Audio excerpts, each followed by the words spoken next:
So infertility குழந்தையின்மை அப்படின்னா first ஒரு 1 இயர் அவங்க வந்து ரெகுலரா unprotected intercourse. So treatment options என்னன்றது நான் எக்ஸ்பிளைன் பண்றேன். அப்படின்னா நம்ம பேசிக்கா ஆரம்பிக்கிறது வந்து டைம்டு இன்டர்கோர்ஸ் அப்படின்னு சொல்லுவோம். நேச்சுரல் இன்டர்கோர்ஸ் அப்போ வெஜைனால தான் செமன் டெபாசிட் ஆகும். இது இப்போ அட்வான்ஸ் ட்ரீட்மெண்ட்ல 2 இருக்கு. ஐவிஎஃப் அப்படின்னு ஒன்று. Millions of babies all around the world வந்து நம்ம ஐவிஎஃப் மூலமா பிறந்திருக்காங்க. நிறைய ரிசர்ச் இருக்கு.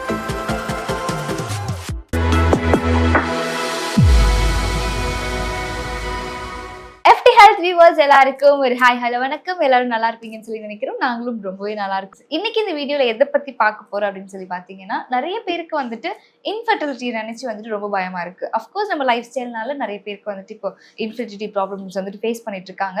ஸோ அதை வந்துட்டு நம்ம எப்படி சார்ட் அவுட் பண்ணலாம், அது பயப்படக்கூடிய ஒரு விஷயமே இல்லை அப்படிங்கிறது வந்துட்டு புரிய வைக்கிறதுக்காக தான் வந்துட்டு இந்த வீடியோ. ஸோ அதுக்காக இன்னைக்கு நம்ம கூட யார் இருக்காங்க அப்படின்னு சொல்லி பாத்தீங்கன்னா, டாக்டர் ஃபாத்திமா நிஷா தான் இருக்காங்க. ஸோ அவங்களும் நம்ம வெல்கம் பண்ணிடலாம். ஹாய் மேம், எப்படி இருக்கீங்க? நல்லா இருக்கேன். How are you? Yes ma'am, நல்லா இருக்கும். இன்ஃபர்டிலிட்டி அப்படிங்கிறது மேபி நம்மளோட லைஃப் ஸ்டைல்னால, இப்போ நம்மளோட ஃபுட் ஆக்டிவிட்டீஸ் எல்லாத்துலேனால வந்துட்டு நிறைய பேர் வந்துட்டு இப்போ காமனாக ஃபேஸ் பண்ணிட்டு இருக்காங்க. பட் இது இப்படி இருக்குது அப்படிங்கிறதே வந்துட்டு அவங்களுக்கு இன்னும் ஸ்ட்ரெஸ் ஆகி இது வந்துட்டு இன்னும் அந்த இன்ஃபர்டிலிட்டி வந்துட்டு ஜாஸ்தி படுத்துது. ஸோ ஒருத்தவங்களுக்கு வந்துட்டு இதுதான் அப்படின்னு சொல்லி ஃபைண்ட் அவுட் பண்ணிட்டாங்க அப்படின்னா அவங்க என்ன மாதிரியான ட்ரீட்மெண்ட்டுக்கு வந்துட்டு ஸ்டெப் எடுத்து வைக்கலாம்? ஓகே, ஸோ இன்ஃபர்டிலிட்டி குழந்தையின்மை அப்படின்னா ஃபர்ஸ்ட் ஒரு 1 இயர் அவங்க வந்து ரெகுலரா அன்ப்ரொடெக்டட் இன்டர்கோர்ஸ்ல இருக்காங்க for 1 whole year and they have not conceived அப்படின்னா நம்ம வந்து அந்த லேபிள் கொடுக்குறோம். ஓகே, ஸோ அப்படி இருக்கும்போது உடனே வந்துட்டு அவங்க வந்து டாக்டரை பார்க்கணுமான்னு கேட்டிங்கன்னா இட் இஸ் பெட்டர். ஓகே, கொஞ்சம் பேர் வந்துட்டு மேபி யங்கா இருக்காங்க, யங் கப்பல்னா மேபி இன்னொரு 6 months they can try. அப்படி இல்ல கொஞ்சம் நீங்க above 30 இருக்கீங்க அப்படின்னா it's better to meet your doctor immediately. So ஏன் இந்த மாதிரி இருக்கு, என்ன ப்ராப்ளம் அப்படின்றது தான் நம்ம ஃபர்ஸ்ட் கண்டுபிடிப்போம். ஓகே, ஸோ ட்ரீட்மெண்ட் ஆப்ஷன்ஸ் என்னன்றது நான் எக்ஸ்பிளைன் பண்றேன். யாருக்கு என்ன ட்ரீட்மெண்ட் அப்படின்றது வந்து it's a very detailed thing. Okay, so அது it really depends on many factors. So first and foremost அந்த இவாலுவேஷன் முடிச்சுட்டு என்ன யாருக்கு என்னன்றது நம்ம சஜஸ்ட் பண்றோம். பட் ஆப்ஷன்ஸ் பாத்தீங்கன்னா 3 ஆப்ஷன் தான். ஓகே, அது வந்து பேசிக் டு அட்வான்ஸ் நிறைய விஷயம் இருக்கு, அட்வான்ஸ் டெக்னாலஜிஸ் நிறைய இருக்கு. பட் பேசிக்கா நம்ம ஆரம்பிக்கிறது என்ன, ஃபார் சப்போசிங் எல்லாம் ஓகேயா இருக்கு, எதுவும் பெரிய ப்ராப்ளம் எதுவும் இல்லை அப்படின்னா நம்ம பேசிக்கா ஆரம்பிக்கிறது வந்து டைம்டு இன்டர்கோர்ஸ் அப்படின்னு சொல்லுவோம். ஸோ அப்படின்னா எந்த சமயத்துல நீங்க சேர்ந்து இருக்கணும் அப்படின்னு சொல்லிட்டு நம்ம சஜஸ்ட் பண்றோம். ஸோ இந்த சஜஷன் வந்து just not an oral suggestion, that is regular periods அது முன்னாடியே நம்ம சொல்லுவோம். ரெகுலரா பீரியட்ஸ் வரவங்களுக்கு வந்துட்டு அவங்க இந்த ஃபர்ஸ்ட் இயர் ட்ரை பண்ணும்போது எப்போ சேர்ந்து இருக்கணும்னு எல்லாருக்கும் தெரியும். This is a very common thing now. Everybody has knowledge about it. நான் சொல்றது வந்து it is called ovulation induction with timed intercourse அப்படின்னு. அப்படின்னா என்னன்னா, நமக்கு அந்த முட்டை வளர்ச்சி நேச்சுரலா நடக்குது இல்லையா, ஸோ அதை வந்து நம்ம கொஞ்சம் டேப்லெட்ஸ் ஆர் இன்ஜெக்ஷன்ஸ் இல்ல டேப்லெட்ஸ் பிளஸ் இன்ஜெக்ஷன் காம்பினேஷன்ல வந்து நம்ம இன்டியூஸ் பண்றோம். ஸோ இது ஏன் பண்றோம் அப்படின்னா, சில பேருக்கு வந்து இர்ரெகுலர் பீரியட்ஸ் இருந்தா கண்டிப்பா இது பண்ண வேண்டியது இருக்கும். ஏன்னா அவங்களுக்கு தானாவே வந்து எக் க்ரோத் நடக்கல. அடுத்தது வந்து ஈவன் தோ ரெகுலர் பீரியட்ஸ் இருந்தாலுமே நம்ம இண்டக்ஷன் பண்ணும்போது அந்த எக்கோட குவாலிட்டி கொஞ்சம் இம்ப்ரூவ் ஆகுது. ஓகே, ஸோ இது பண்ணிட்டு நம்ம ஒரு பேஸ்லைன் ஸ்கேன்னு சொல்லுவோம். ஸோ ஒரு டிரான்ஸ்வெஜைனல் ஸ்கேன், ஒரு பேஸ்லைன் ஸ்கேன், பீரியட் வந்து 2வது நாள், தட் இஸ் இன்னைக்கு வந்திருக்குன்னா அடுத்த நாள், இதுக்கு இல்ல அதுக்கு அடுத்த நாள், செகண்ட் டே இல்ல தேர்ட் டே நம்ம அந்த ஒரு ஸ்கேன் பார்க்கணும். So scan பார்த்துட்டு நம்ம if everything is fine, it's looking fine அப்படின்னா we start the lady on tablets and in 1 or 2 injections probably. அடுத்தது ஒரு வாரம் இல்ல day 10 of cycle, 8 to 10 of cycle வந்து நம்ம திருப்பி கூப்பிடுறோம் for a repeat scan. So அந்த ஸ்கேன் வந்து என்ன எதுக்கு பண்றோம் அப்படின்னா, அந்த ஃபாலிக்கல் நம்ம பார்க்குற அந்த ஃபாலிக்கல் அதுக்குள்ளதான் எக் இருக்கும், நான் முன்னாடி சொல்லியிருப்பேன். ஸோ அந்த ஃபாலிக்கல் வந்து எப்படி வளர்ந்துட்டு வருது அப்படின்னு ஒரு சீரியல் ஸ்கேன்ஸ் பண்ணி நம்ம பார்க்குறோம். இதுக்கு பேர் follicular monitoring. Okay, this is a basic thing. Transvaginal scan is a very common thing, அது பெயின்லெஸ் தான். ஸோ இது வந்து ரொம்ப சிம்பிளான ஒரு ட்ரீட்மெண்ட் ஆப்ஷன். ஸோ இது பார்த்துட்டே வரும்போது அதுவுமே யூட்ரஸோட லைனிங்கும் வந்து எப்படி டெவலப் ஆகுதுன்னு பார்த்துட்டு வரும். ஸோ இது பார்க்கும்போது நமக்கு அந்த ஒரு பர்டிகுலர் சைஸுக்கு வந்ததுக்கு அப்புறம் we are sure that உள்ள இருக்க எக் வந்து மெச்சூர் ஆயிருக்கும். ஸோ அது வந்து ரிலீஸ் பண்றதுக்கு ஒரு இன்ஜெக்ஷன் போட்டுட்டு, ஸோ இன்ஜெக்ஷன் போட்டதுலேருந்து யூஸ்வலி பார்த்தீங்கன்னா ஒரு 36 to 40 ஹவர்ஸ்ல ரிலீஸ் ஆகும். So we know the time when it is going to be released. அந்த டைம்ல வந்து it is the best time for you to try for ப்ரெக்னன்சின்னு சொல்றோம். இது வந்து ரொம்ப சிம்பிளான treatment. This can be done ஒரு 3 cycles to 6 cycles வரைக்கும் தொடர்ந்து பண்ணலாம். ரொம்ப சேஃப், ரொம்ப சிம்பிள் அண்ட் இஃப் வேற எதுவும் பெரிய இஷ்யூ இல்லைன்னா it can be quite effective for some couples. Okay. சரியா? இந்த இன்ஜெக்ஷன் டேப்லெட்ஸ் எல்லாம் வந்துட்டு அவங்க அஃபெக்ட் பண்ணாதா மேம்? அந்த nothing actually mostly No side வந்துட்டு effects எஸ் எதுவுமே இல்ல. நோ சைடு எஃபெக்ட்ஸ்னு சொல்றதோட இட் இஸ் பீங் லைக் இப்போ மேனுஃபேக்சர் பண்றதெல்லாம் ரொம்ப வந்து ஹைலி பியூரிஃபைட்.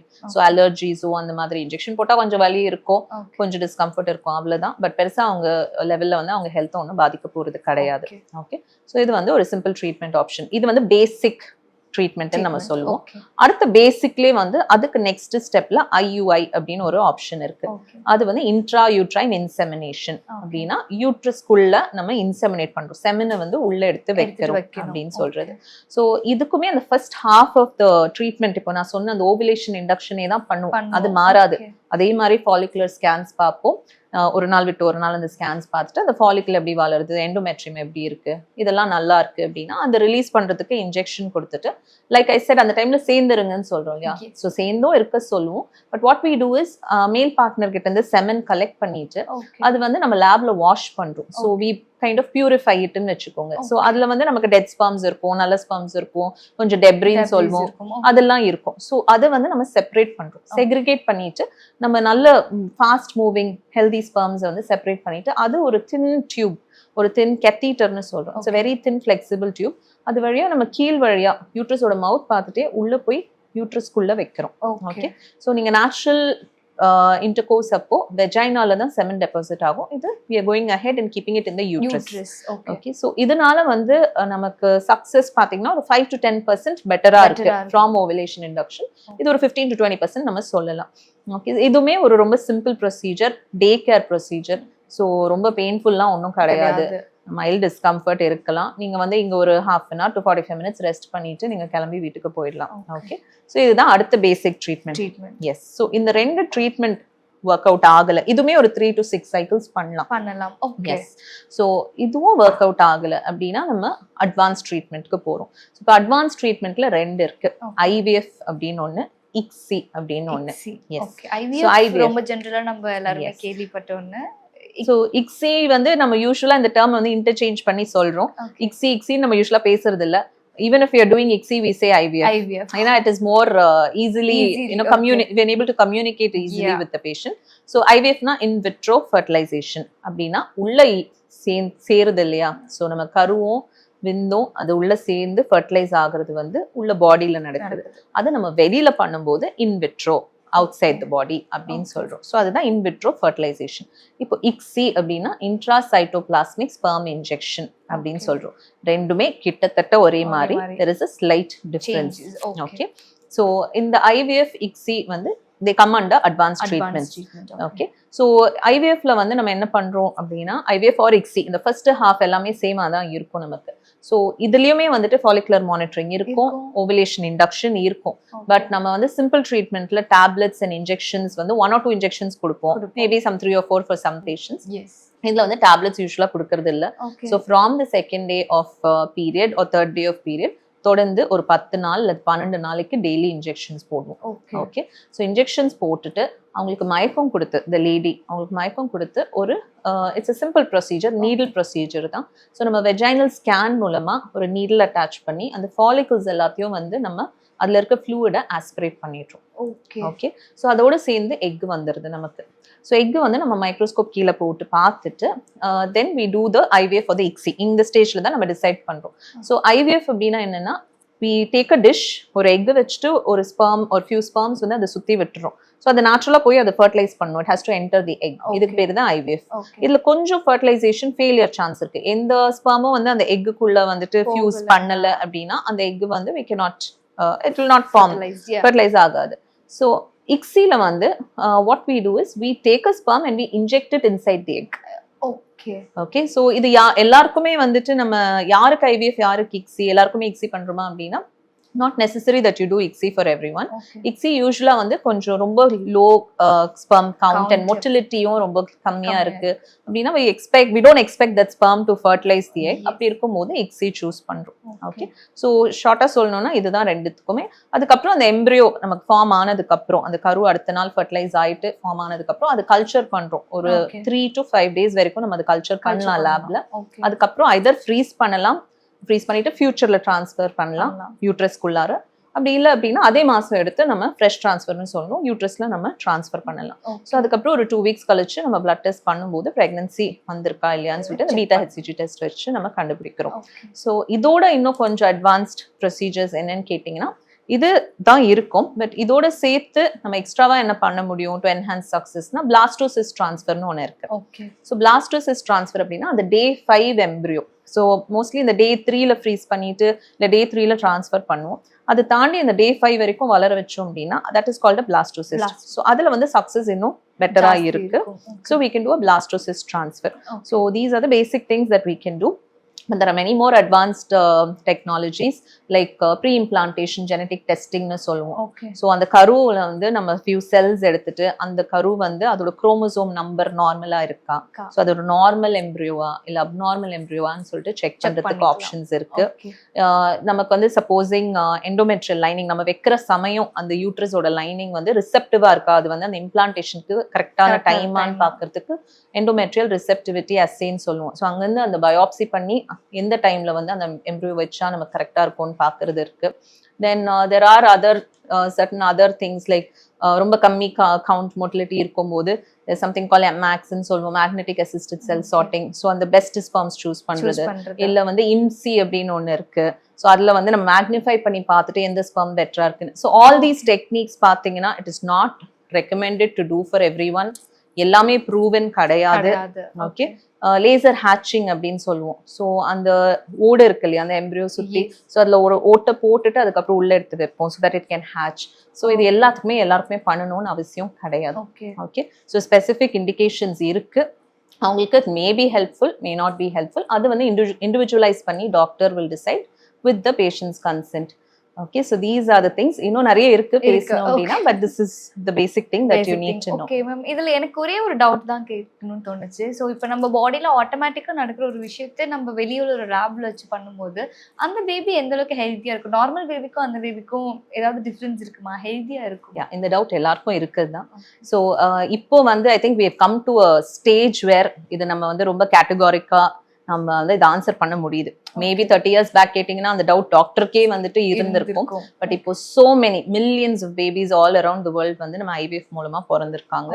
நிறைய ரிசர்ச் இருக்கு. there is so much research out there. So முன்னாடி இருந்த அந்த அசோசியேஷன்ஸ் அந்த மித்ஸ் எல்லாம் நிறைய வந்து டீபக் பண்ணிட்டாங்க. Okay, so mostly babies are as normal as நேச்சுரலா கன்சீவ் ஆகுற பேபிஸ் தான். ஸோ நேச்சுரலா உங்களுக்கு வந்துட்டு சப்போசிங் ஒரு கப்பிளுக்கு வந்துட்டு ஒரு சம் இஷ்யூ இருந்திருக்கும், அவங்க பேபி வந்து கன்சீவ் ஆகணும் அப்படின்னா, if the baby would have been born with some problem அப்படின்னா that can happen even when we do IVF. Okay, but IVF நால like see நாலன்னு சொல்லிட்டு ஏதாவது இஷ்யூ கண்டிப்பா வரும்ன்றது கிடையாது. Okay, so most of the babies we also follow up with our babies. So there's lot of research, lot of data. So ஒன்றும் issue இல்லை. Okay ma'am, one last final question. So இது எந்த அளவுக்கு அவங்களோட mental ஹெல்த்தை வந்துட்டு ஸ்டேபிளாக வச்சிருக்கும்னு நினைக்கிறீங்க இந்த ப்ரொசீஜரில்? போத் அது மதராக இருக்கட்டும் ஃபாதராக இருக்கட்டும், இந்த மாதிரி ஒரு ப்ரொசீஜரில் தான் வந்துட்டு நம்ம ஒரு குழந்தை பிறக்க போகுது அப்படிங்கும்போது அவங்களோட மென்டல் ஸ்டேட் எப்படி இருக்கும்? ஓகே, ஸோ கண்டிப்பாக வந்து ஸ்ட்ரெஸ் இருக்கும். ஆல்ரெடி வந்து they have been undergoing some problem, அது வந்து அவங்களுக்கு அஃபெக்ட் ஆகிருக்கு. இப்போ திருப்பி we are finding out some issue with them, இதுதான் உங்களுக்கு பிரச்சனை அப்படின்னு சொல்றோம். அப்புறம் IVFன்ற ஒரு பெரிய process, financially also it is expensive. So இவ்வளோ இந்த financial stress, physical stress, mental stress எல்லாமே இருக்கும் தான். So but as a doctor it is our responsibility. அவங்களுக்கு எல்லாம் என்னெல்லாம் டவுட்ஸ் இருக்கோ அது எல்லாத்தையுமே வந்து தெளிவாக கிளியர் பண்ணிட்டு ஃபுல்லாக ஸ்டார்டிங்லேருந்து எண்ட் வரைக்கும் அவங்களுக்கு எக்ஸ்பிளைன் பண்ணிட்டு எவ்ரி ஸ்டெப் ஆஃப் த வே வந்து we should be there to guide them. So that is what we do. And counselors also play a very important role. So இப்போ எல்லாருமே வந்துட்டு we even government tells us that we have to give them ஒரு session of counseling so that அவங்க எப்படி வந்து அவங்க ஸ்ட்ரெஸ்ஸை வந்து ஹேண்டில் பண்றாங்க. ஸோ ஏன்னா அதுவுமே வந்து it helps in getting a better success. So we are all there to help. And இது கண்டிப்பா பண்ணலாம். நிறைய வந்து பயம் தான். ஸோ அந்த பயம் போக்கணும் அப்படின்னா they can ask questions, கேட்கணும். என்னெல்லாம் டவுட்ஸ் இருக்கோ, நீங்க ஒரு ப்ரொசீஜர் பண்றீங்க அப்படின்னா தெளிவா உங்க டாக்டர் கிட்ட எல்லாத்தையும் கேட்டுட்டு அதுக்கப்புறம் ப்ரொசீட் பண்ணுங்க. ஏன்னா நிறைய பேருக்கு இப்போ இருக்கிற பெரிய கொஸ்டினே ஒரு பயம் தான். ஸோ இன்ஃபர்டிலிட்டிக்கு இப்போ நிறைய ட்ரீட்மெண்ட் ஆப்ஷன்ஸ் இருக்கு. நம்ம சக்சஸ்ஃபுல்லா பண்ணிட்டு இருக்கோம். சக்சஸ் ரேட் வந்து முன்னாடி இருந்ததுக்கு இப்போ இருக்க அட்வான்ஸ் டெக்னாலஜிஸ்னால கண்டிப்பா இம்ப்ரூவ் ஆயிருக்கு.